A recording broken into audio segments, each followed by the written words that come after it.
Have you ever found yourself holding on to something long after it's gone? A relationship, a missed opportunity, or even a version of yourself you can no longer be? If you have, you're not alone. We all do it. We cling to the familiar, even when it's no longer serving us. Why? Because letting go feels like loss. But what if I told you that letting go isn't losing? It's freeing? Today, I want to share one of the most powerful lessons I've ever learned: the wisdom of letting go. This simple yet profound shift in perspective can help you free yourself from old pain, regrets, and attachments that weigh you down. Once you master it, you'll discover that letting go isn't about giving up. It's about making space for something better. Here's something most people get wrong about letting go. They think it means forgetting, ignoring, or pretending something doesn't matter. But that's not true. Letting go isn't about erasing the past. It's about accepting it. Imagine you're holding a heavy suitcase full of things you no longer need.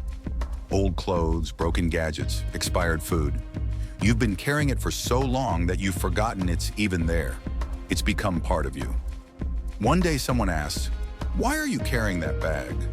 And suddenly you realize you don't need it anymore. You put it down. That's what letting go feels like. You're not losing anything valuable. You're releasing what no longer serves you. But I know what you're thinking. It's not that simple. It's not that easy. And you're right, it's not. Letting go is one of the hardest things you'll ever do because it requires you to face something you've been avoiding, your fear of the unknown. You see, holding on gives us a false sense of control. We think, if I keep this, I'll stay safe. But the truth is, holding on often keeps us trapped. I've learned that real strength isn't in holding on. Real strength is in surrendering to what you can't control. This isn't giving up. This is wisdom in action. Ask yourself, are you still replaying a past mistake in your mind? Are you still holding on to a relationship that has run its course? Are you still clinging to an old version of yourself? If so, it might be time to let go.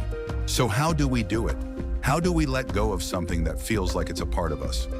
Here's a simple practice I use when I feel stuck. 1. Acknowledge it. Name what you're holding on to. Say it out loud or write it down.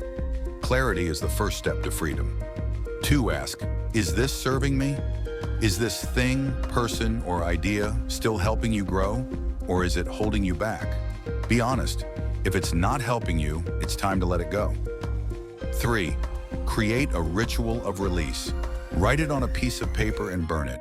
Safely, of course. Or imagine it as a balloon you're releasing into the sky. Rituals make the act of letting go feel real. These steps aren't magic. They won't make the pain disappear overnight, but they will help you take the first step toward freedom. Here's something I want you to remember. When you let go, you don't lose yourself. You rediscover yourself. Think about a snake shedding its old skin. It's not losing anything. It's making room for growth. When you let go, you don't forget your experiences. You integrate them. Every experience you've had stays with you as wisdom. Sometimes people stay in bad relationships, unfulfilling jobs, or old habits because they're afraid of the unknown. But what if the unknown isn't something to fear, but something to look forward to? If you feel afraid to let go, ask yourself, what am I making space for? You might be letting go of a broken friendship, but maybe you're making space for one that uplifts you. You might be letting go of a missed opportunity, but maybe you're making space for something better to arrive. Here's my challenge for you this week. Find one thing you've been holding on to for too long. It might be a grudge, a fear, or a version of yourself that no longer fits who you are today. Acknowledge it. Ask yourself, is this serving me? And if it's not, create a small ritual to let it go. You don't have to do it perfectly. Just take one step. Letting go isn't a single moment. It's a process. It's something you practice every day. But with every small release, you become lighter, freer, and more open to life's possibilities. Remember, letting go isn't losing. It's gaining space for something greater. Thank you for being here with me today. If this message spoke to your heart, share it with someone who might need it too. Wisdom isn't something we keep to ourselves. It's something we pass on.